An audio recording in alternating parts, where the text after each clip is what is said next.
Hi, Samson. I think you're on Hi, mute. Ian, can you hear me? Yes, I can hear you now. Hi, so Okay. nice, so nice to see you.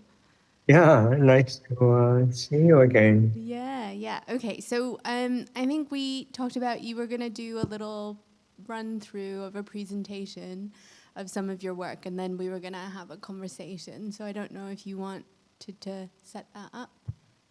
Yeah, I've prepared a short presentation, so I'll share my screen now and go from there. Great. So just give me okay,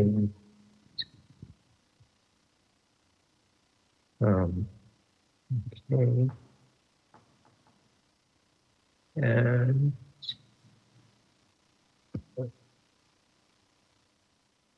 um, okay.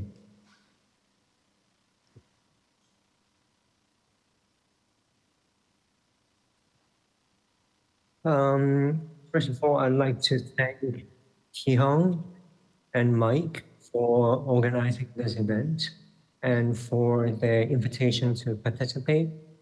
I also want to thank Ying, of course, for having very generously agreed to take part in this conversation. Ying and I worked together alongside John and Ki Hong to present a project. Oh wait, I see it. Yeah, the first page is great, so don't worry. Okay. Come up soon. All right, I'll continue.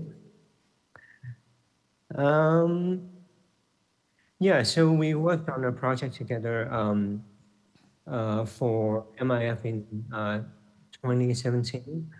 That project was a collaborative radio composition in 5 episodes, involving a cast of local voice actors and musicians, and with text written by Vlong and Nicholas Wong. I have since returned to Manchester several times, and it remains one of my favorite places to visit in the UK. I'm unfortunately unable to come to the city this time, but I'm grateful to be able to participate remotely. And before Ying and I move into a more interactive conversation, I'd like to take us through a small presentation that I put together. This presentation focuses on a couple of loosely structured, somewhat disconnected ideas. These thoughts are very broadly related to narrative and its contrasting form, which is the database, and the dynamics between these competing forms in the present moment. They are also about time as composites and as assemblages.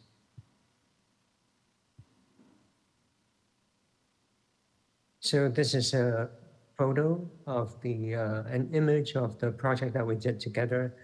And it had a radio component, but there was also a live component uh, that happened, that took place at the Low 4 studio um, at the time.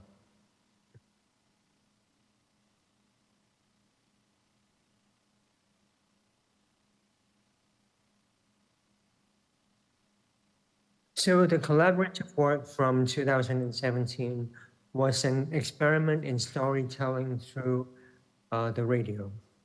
It is also about the dynamics between multiple narratives. In recent times, as spaces for narrative have become increasingly contested and restrictive, I've been learning about other possible ways of organizing and registering experiences. New media theorist Lev Menovich described a world that has always been dominated by two competing ways of organizing human experience since antiquity, namely the narrative and the database. Narrative is, of course, as old as time. We have been telling stories to each other around bonfires since the dawn of civilization. On the other side of the spectrum, we have databases. Any kind of archive library, or ledger will fall under this category. The encyclopedia is another example. We are looking at an image of cuneiform, which is, of course, the oldest technology of human memory. The cuneiform was developed by the Sumerians at around 2500 BCE. Now, on the left-hand side, we have a record of daily ration issued by a temple. Temples were center of lives in these early civilizations, and this tablet recorded the ration that had been issued to workers on a particular day. The cuneiform was also used for literature and for storytelling. So on the right-hand side, we have the Epic of Gilgamesh, which has been found in cuneiform as well. That said, the majority of the surviving cuneiform tablets from around that time that are still with us today are data records. It would appear that from the earliest moment of the technology of written language, records of data and records of stories had coexisted. So how are they different? Database represent one basic way of organizing human experience. Our database has a structure, an architecture, and a container. Data container can be an archive, a library, but also a digital archive of data stored in the computer. DNA is a beautiful example of a database, for example.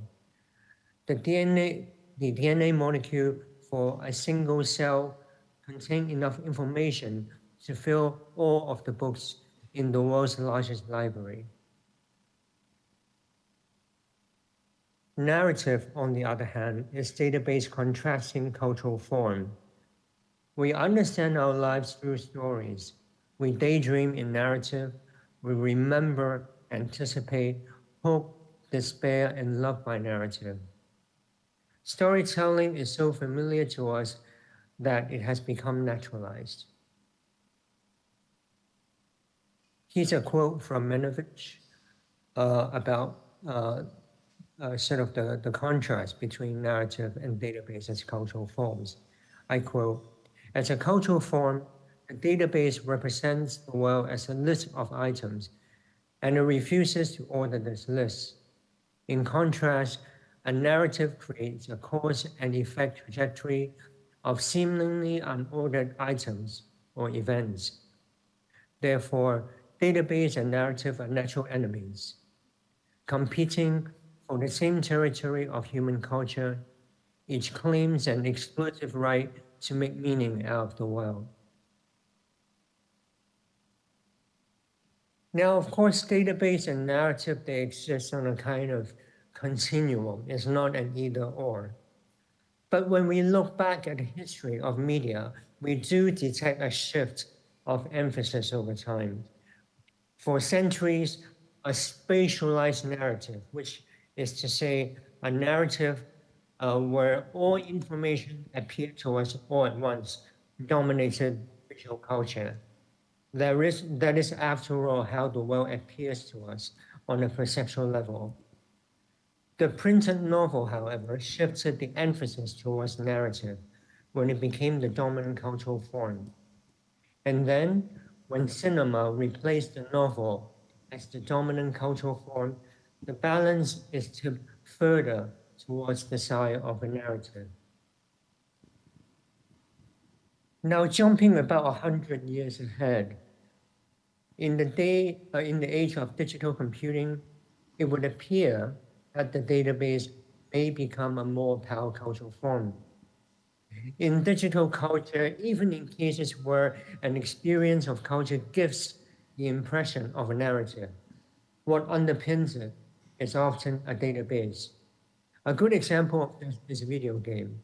We experience a video game as storytelling, but what underpins the experience is a database of digital objects, text, data, images, sounds, and algorithms. In a game, there may be 10 variations of trees or 8 variation of floor tiles and so on and so forth, from which a whole world is then constructed. But these elements, they retain their individual identity. Game sprites are stored in an entirely different file in the game's memory as a sprite sheet. The game engine points to a location on the sprite sheet to make these elements appear in the landscape. The database, as a contemporary cultural form, expresses itself most fully through the principle of modularity.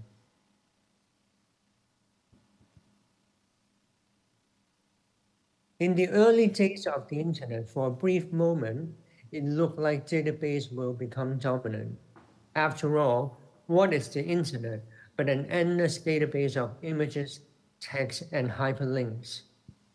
Major news outlets recruited infographic artists. New media pioneers such as Victoria Vassner discussed database aesthetics. Mark Hansen and Ben Rubens created the listening post, an iconic visualization and sonification project for the New York Times.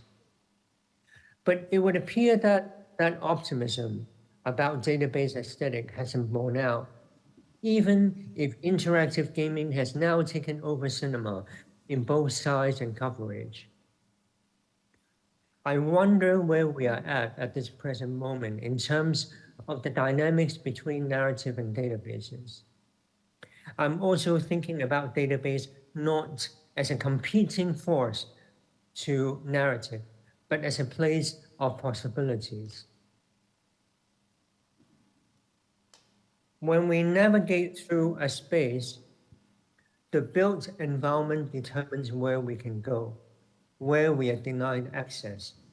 It makes certain pathways more accessible than others. The architecture of a database also imposes certain limits on how we make our way through information.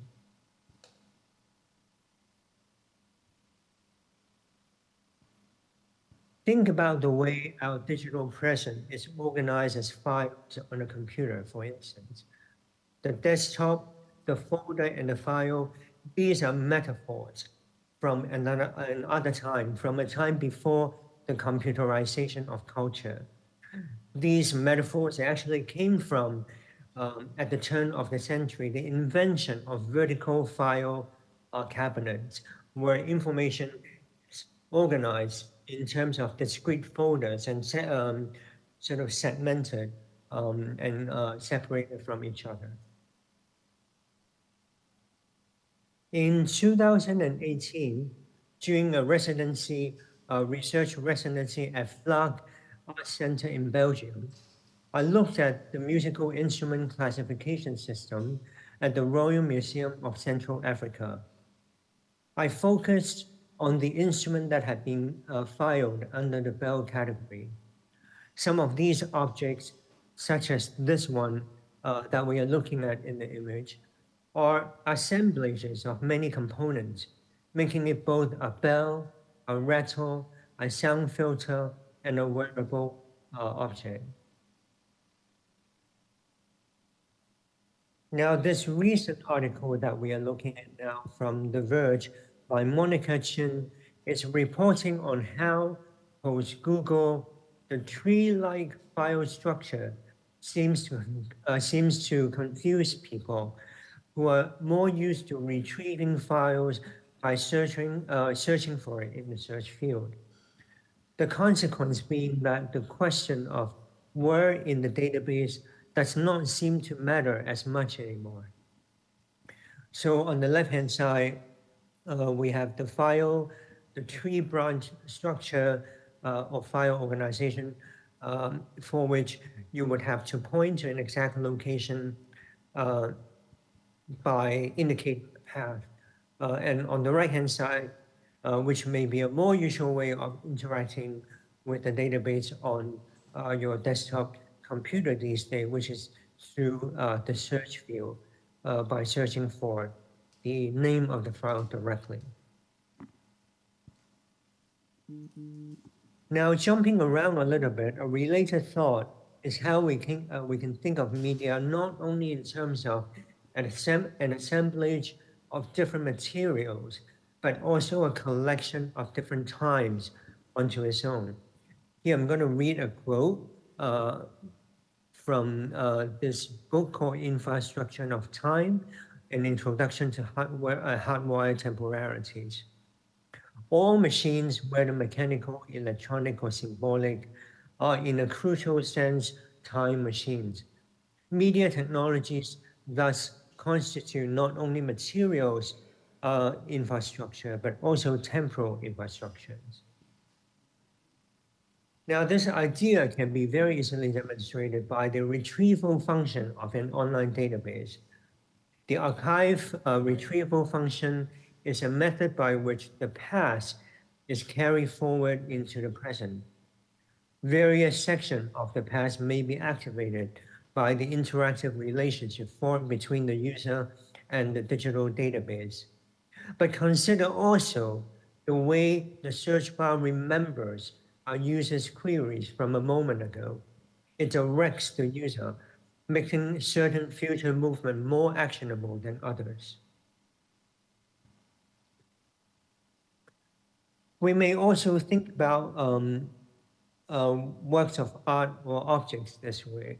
So for example, this mechanical clock by James Cox, we can think of it also as an assemblage of different times. We can consider, for example, back then, how long it would have taken to produce an intricate mechanical object like this by hand. We may consider the slowness of sea travel, about the image of that the clockmaker would have access to, and how long this image would have taken to reach its destination. Consider the production cycle of the printing press at the time. The cylindrical print was not invented until some 10 years after this object had came into being. Consider the time lag between representation and perception. All these cycles would have collectively created. Consider how all of these different durations are moving in parallel to, but also dependent from the clock face's time.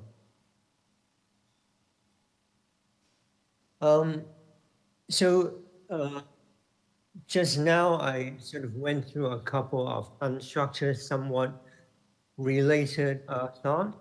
And next I'm going to show something that I've been working on and how I'm thinking about the mixing of the individual and the contextual, and about the assemblages of time and layers of memory.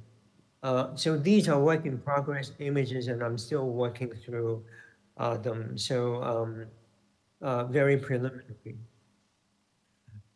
Recently, I've been digging through several digital archives to collect images and events, including old newspaper archives, records of cultural events and urban council meetings, internet archive of TV shows, but also digitized personal items, a collection of files on my hard drives, and Google Canada statistics.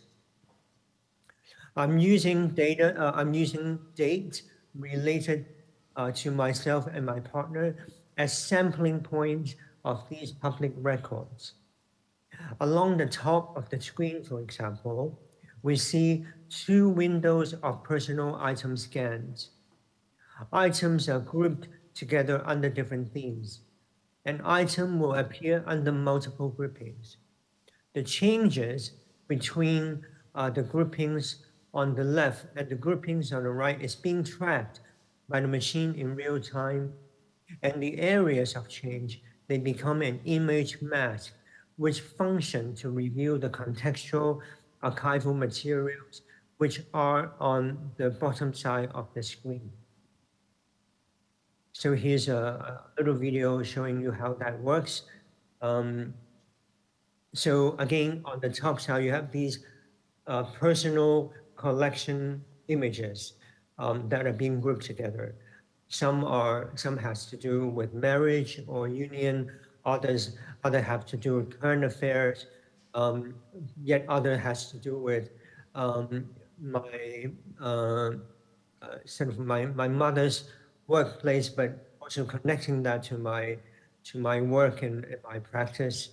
And changes in these images are being tracked. So these are the boxes that you see sort of appearing and hovering over the changing images, and they become the image mask that on the bottom side is revealing urban council meeting minutes, as well as news headline images from a particular day. In the background of this visualization is a program, which you can see on the lower right-hand corner of the screen, which is using a large language model to comb through my Google Calendar historic records from 2013.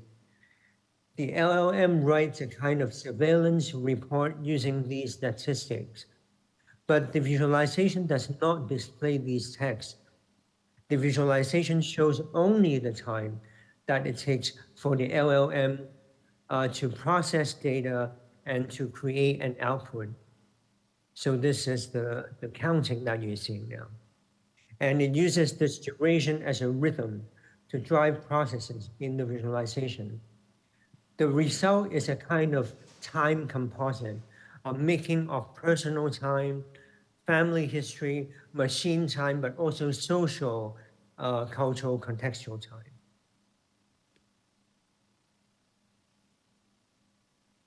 Something else that I have been experimenting in this work is to think of diffusion image model as an archive of vision, and how one could again use idiosyncratic memory of spaces as entry points or sampling point for these archives.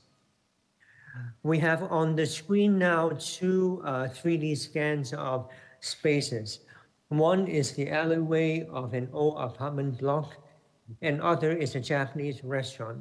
These are again places of some personal significance to me and my partner. I use the Gaussian splat technique to create point clouds that are more impressionistic than realistic.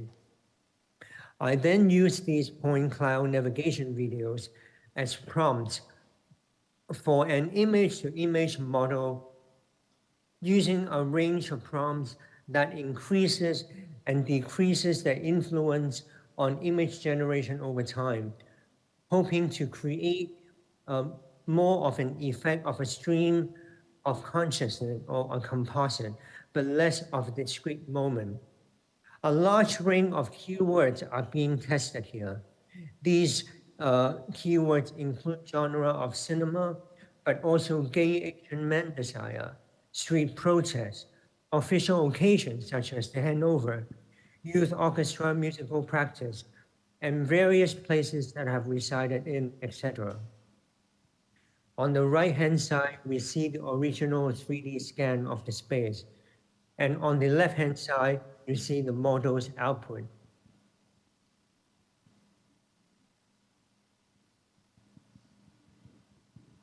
And again, the influence on the image is increasing and decreasing. So sometimes you reflect more of the personal space, but other times, like right now, you see sort of the influence of gay Asian men desire coming in, for example, which is then merging into this.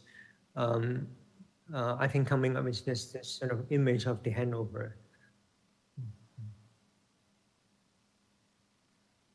I'm also making these 3D prints, and they are basically floorboards, 3D printable floorboards. Embedded within them are both personal objects, but also items that have more contextual or social significance. For example, on the upper left-hand side, you see objects that are grouped under access, technology, and memory. And you have obsolete technology, for example, the Apple tablet, but also MD player.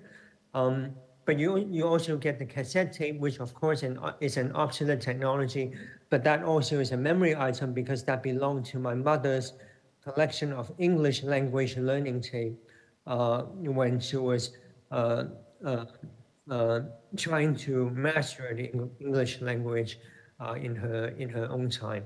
On the lower right hand side, we see a work pass from again from my mom from her days when she worked in the radio factory, a radio that is which is also embedded, which is the same model of radio that was found in my mother's room, but also manufactured by the company that she was working for, and also the leather bangle of a watch. Um, Again, it's a work in progress image. The 3D printed floorboards that you saw, they will be distributed in the space like a kind of calendar. In the back wall, you have video projection.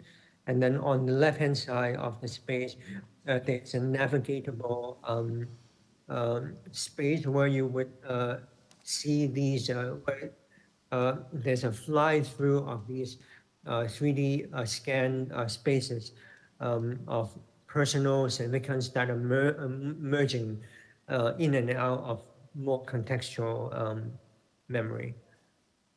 Another thing that I've been doing is looking at the sort of news images, and instead of tracing the outline of these news images, I trace them with dots, sort of taking the news headline each day, but then putting sort of dots along the outline of figures or events or gestures, and then trying to trace these lines not from how they appear on the news image itself, but try to make an alternative path through these dots. And those are the wood color boards that you'll be seeing. So again, there will be one of this for each date. Something else that I discovered through my research and my meandering through the archive. Here we have a sampling of cultural offerings in the year 1996 in the city, which came from an online archive of Urban Council documents, which included Urban Council meeting minutes, as well as scanned copy of house programs of cultural events under its jurisdiction. The Urban Council was the branch of government that looked after the cultural portfolio during the colonial era.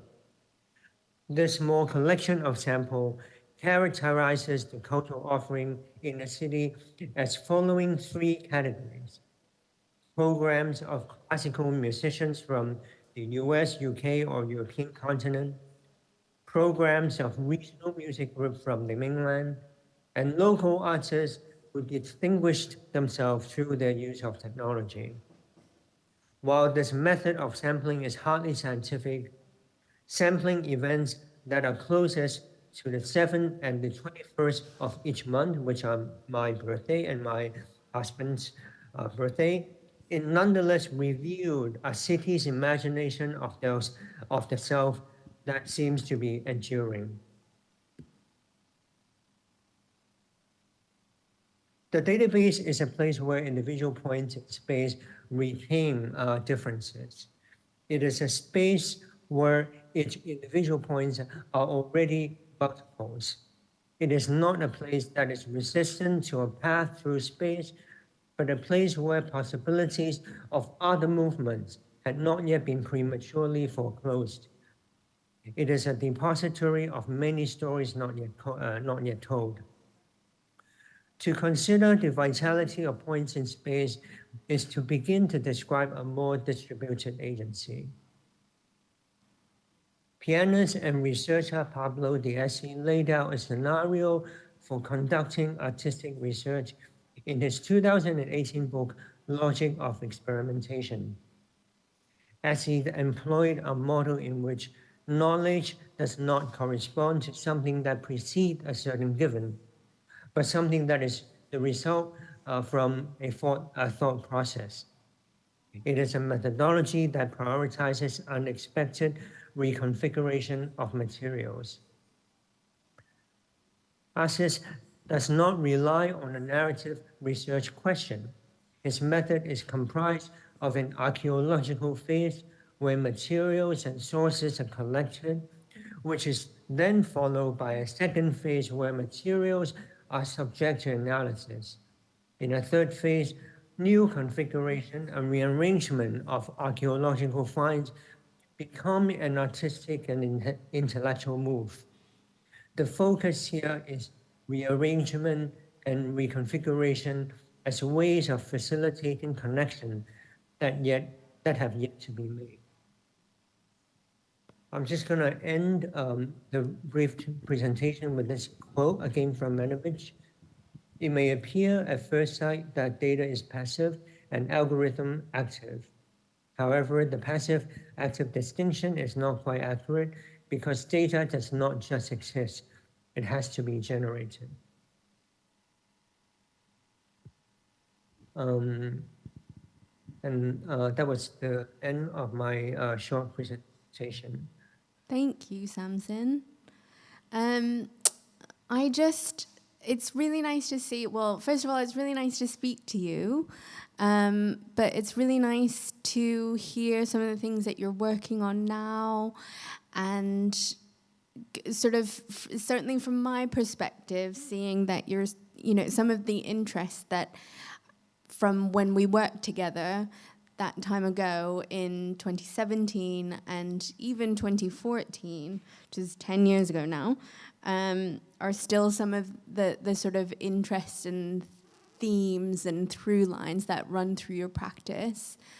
So lots to sort of unpack with you here, which is really exciting. But I just wanted to first take us back to, well, when we first worked together, which was 2014, and thinking about, you presented a work at the John Rylands Library in Manchester, an archive, as you say. And I remember that work was called Muted Situations, and you were using this this idea, you were exploring this idea of mutedness to sort of, reflect on the wider, I suppose, exhibition, which is Asia Triennial Manchester, which was called Harmonious Society. So you were exploring this idea of mutedness in contrast to this idea of harmonious. And then in 2017, we worked together on this co-commission for MIF, which, preparing for this talk, I was sort of going back through images and through memorabilia and through notes and things like this.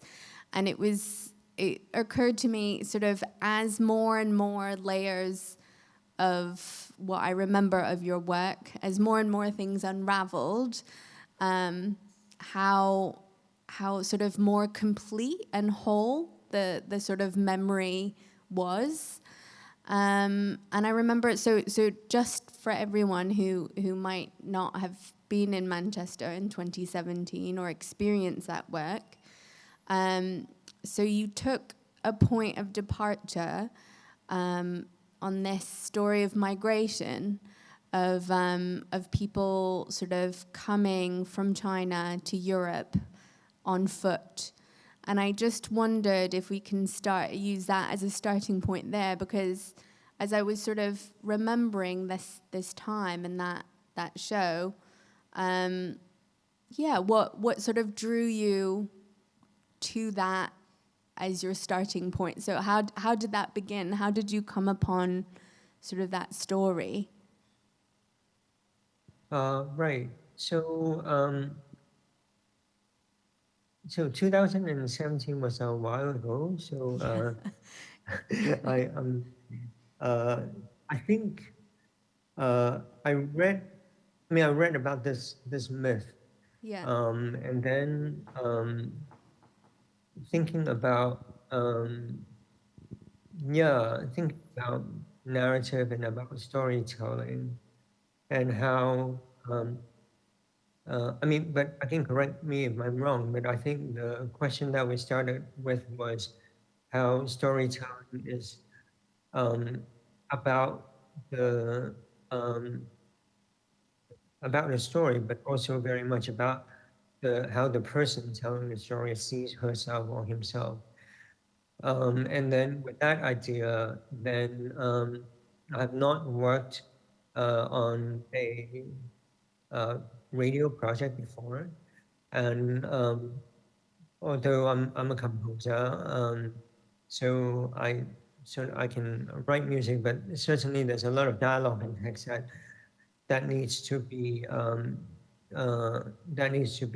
made for the radio format. So I think the process was very much starting with that question, and then approaching Nicholas Wong, a poet and a friend, and Vi Leung, who is much more familiar with the theater format, who is both a playwright and a director, and then just sort of trying to each come to the table a little bit with our perspective on the on these questions. So in a way, that also is, although it's called the title might suggest that it might lean more towards a narrative. It also is like a collection of perspective in that the three, I mean, at least from the way I see it, the three of us didn't really try to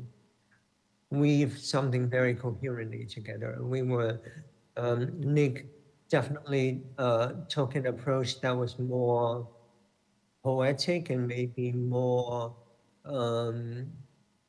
surrealist even, and then V's approach is more, there was more narrative element, let's say. Um, and then I think my I did contribute the text to the final episode, apart from sort of using music to weave everything together. My last episode was quite structural, so I was using the radio interview format as a way to um, sort of mm, um, fade from the radio studio out onto the street, and then into the kitchen of the listener, who is also supposedly carrying the mic with the audience, and then finally into the elevator and ends in the elevator. So I think my approach is quite quite structural. It didn't really depend on text or the meaning of text so much. So I think we were each able to somehow retain our voice in that collaboration. That was, I mean, that was my experience of it. I don't know how did you how did you remember Yeah. the Well, radio episode? I remember. So there were so many layers to it, as you say. You know, there was 5 episodes of a live radio recording, which involved musicians, Foley artists, yourself, actors, voice actors, and so there was that performative element of it, and obviously the live element and the connection that it would be broadcast on radio, and people could listen to it, you know, in continuation or out of sync, however they wanted to. And then there was the experience of the installation and the gallery, which was, you know, I think it was like an 8 sort of channel sound installation with photographs and graphic scores, and also sort of elements of the radio show inside. But what I loved, I mean, what I remember as I sort of start remembering these different elements, and sort of the picture becomes more and more complete for me, because as you say, it was a long time ago now. Yeah, it just occurred to me how how in your work this interest of narrative and sort of layering different voices together sort of carried on, and it you know, it seems like that interest has carried on. But I wondered where, I suppose, the element of radio, because I remember us talking back then, you were saying you hadn't really worked in that way before with radio as a medium. So yeah, so I just wanted you to talk about that a little bit and sort of your experience it, because for me, I suppose personally, I remember talking to you about this when we were doing the project. Radio, you know, growing up in mainland China, it was very like connected to the political regime. So it's very connected to this idea, you know, it's sort of not able to be separated from this idea that of propaganda. And then so like storytelling for you, or using radio as a form of storytelling for you.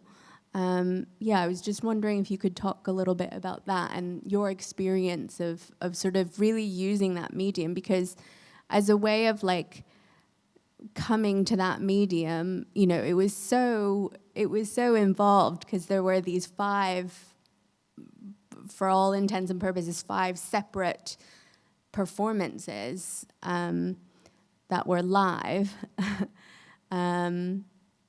And they had, I suppose they had a certain structure, of course. But yeah, I just wanted you to reflect a little bit on that, because I remember it was incredible. Yeah, so I've never worked in radio before that point, and so I mean very much that was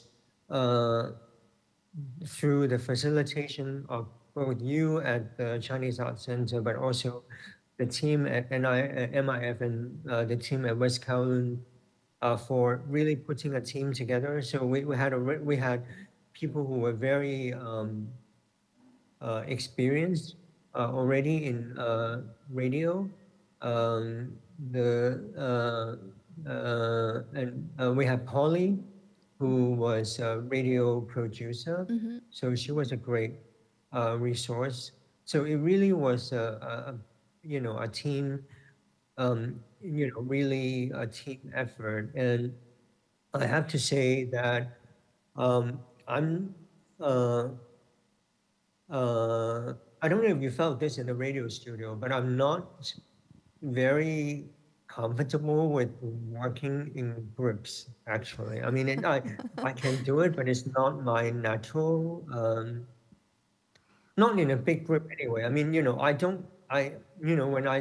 When I do smaller works that don't have a big group of people working with me. Of course, I also depend on other people, but the more collaborative way of working, where again, of course, the musicians and the voice actors, they each bring their personality to the production.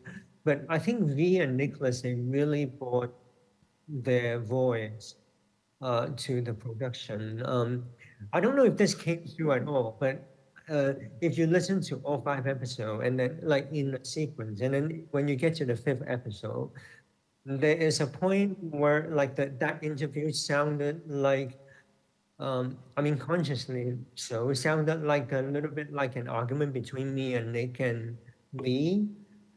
Like like at some point, one of the interviewee actually left the room and shut the door. And so, yeah, so that was my, how I remember that experience. It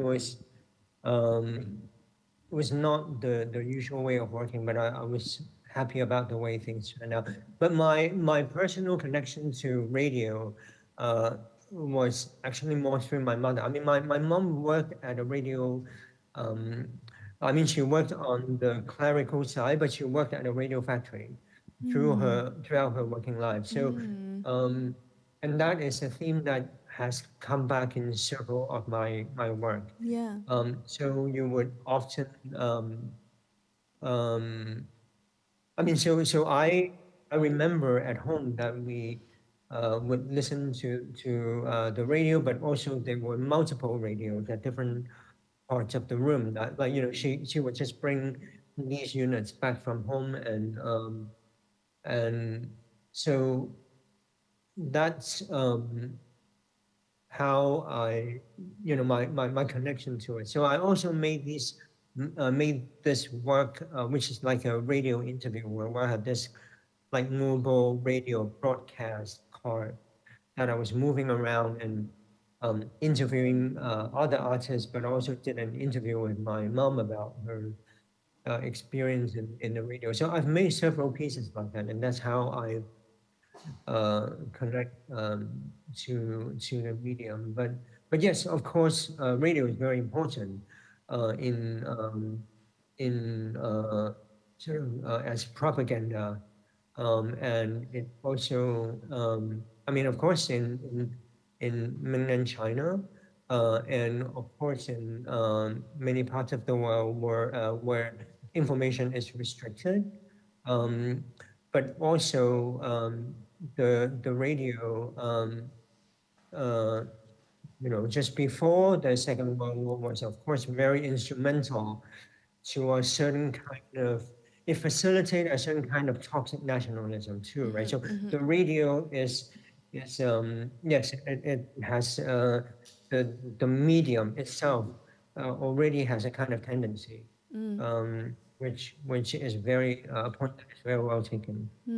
But what I just remember what like this there was a moment where something as I was experiencing the work back then, but also remembering it now, I remember how poetic and beautiful it was that it was via this medium of radio, because as you listen to radio, of course, each person's experience of it, wherever they are, is different, but yet you do think about this.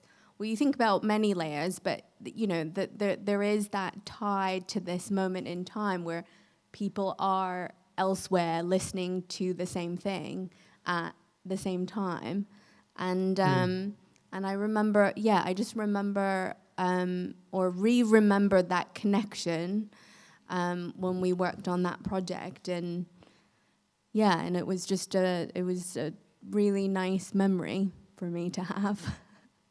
But you didn't. I don't remember you feeling uncomfortable. I mean, it was a very stressful time. I remember because there was so much to do, and you had Because just we had to turn the radio yes, piece around into an installation, yes, literally like in 24 hours. I think we had yes, 24 hours to turn it into, yes, and, yes. and I worked until, I think, what time did we open the show? I worked You until did, until we like opened. right before it opened. It was Yeah. quite stressful. Yeah, and you had just come from, because that was in July of 2017, you had just come from representing Hong Kong at the Venice Biennale in Right, May of 2017, right.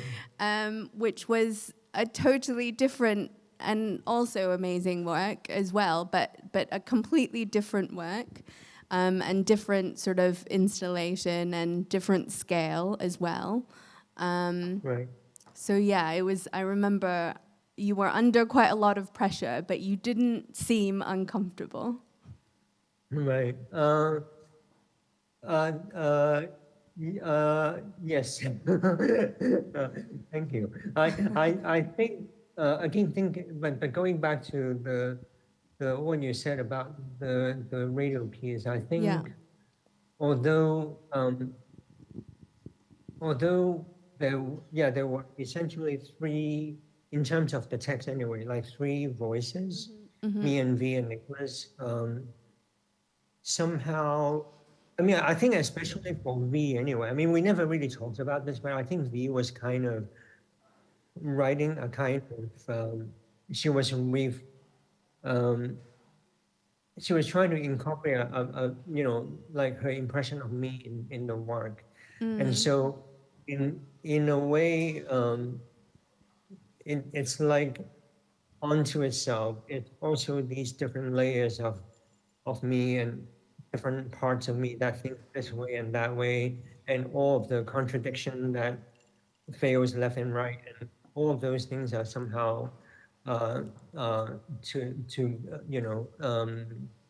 like they're all in a piece as small little moments. And I think yeah, even now as I remember the piece, I think maybe I fixate on certain moment more than other moments. And Mm. yeah, I'm sure um, people who experience the work back then, they all latched onto different moments, and they're all a part of the work, Mm. and they're all sort of fair impression of the work. Mm. Mm. Mm. And your sort of your interests in, I suppose, yeah, the work that you're talking about in your presentation, what you're sort of working on. And I know that you're telling me you're sort of these areas of research and this new body of work, what you're producing for an exhibition in San Francisco, MoMA. Tell me a little bit more about where it has come from, this idea of like this interest of database and archives, which has always been present, I think, in your practice, but how it has evolved, I suppose, to this. Yeah, so um, I and think you're and right. and Yeah, the and the interest in like the key specific personal moments to you and your partner. yeah.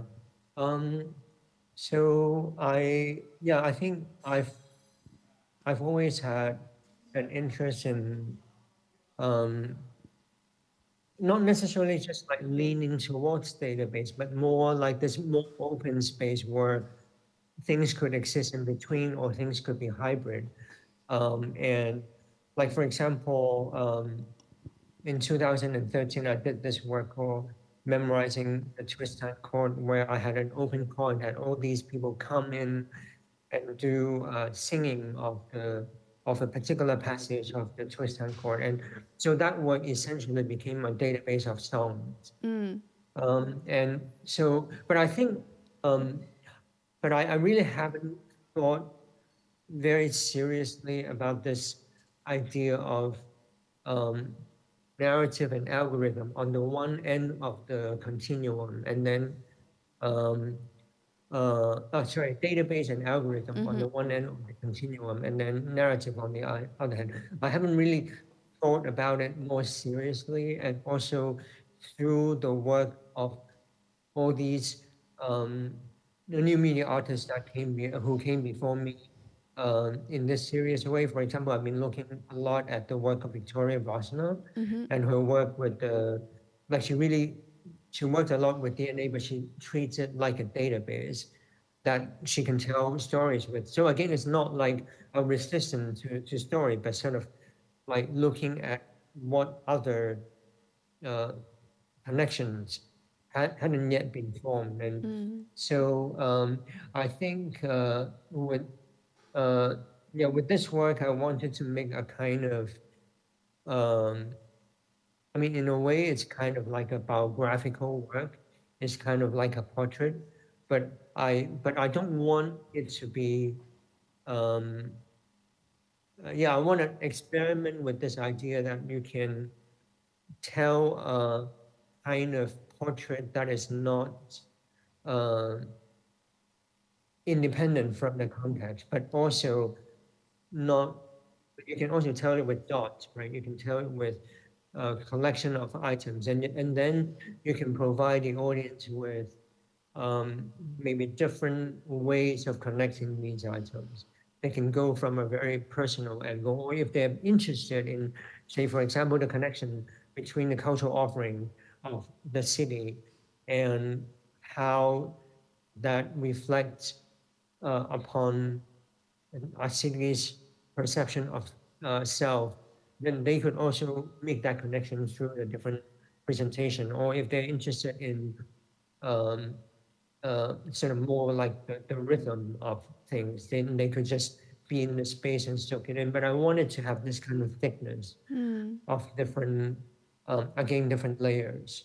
Um, but maybe then the difference between the kind of layering that I have been doing before and the layering that I'm doing now is that I'm uh, starting from a more personal place and then expanding that outward through my research and through recovering news images, archival material, and so forth. So I'm taking kind of like a more um, analytical approach, maybe. Yeah, no, that's fascinating, and the sort of unexpected reconfiguration of materials, and how you sort of facilitate that happening, I sort of always see as something that is always something, certainly from an audience or from a person that experiences your work, either for the first time or coming back to it. I think that's something that is always sort of, yeah, taken away from that. Yeah, thank you so much for sharing all of this incredible material. And it's so nice to hear what you're working on next, and for you to share a little, I know they're very preliminary, but yeah, no, it's exciting where the work is going. Yeah, thank you for being very generously to have this conversation with me. And yeah, thank you everyone for coming to this event. Thank you so much, Samson. It was so nice to see you again, and I hope to see you again very soon in person. Yeah, see you soon. Thank you so much everyone from Manchester. Bye. Bye. Bye. Bye. Bye.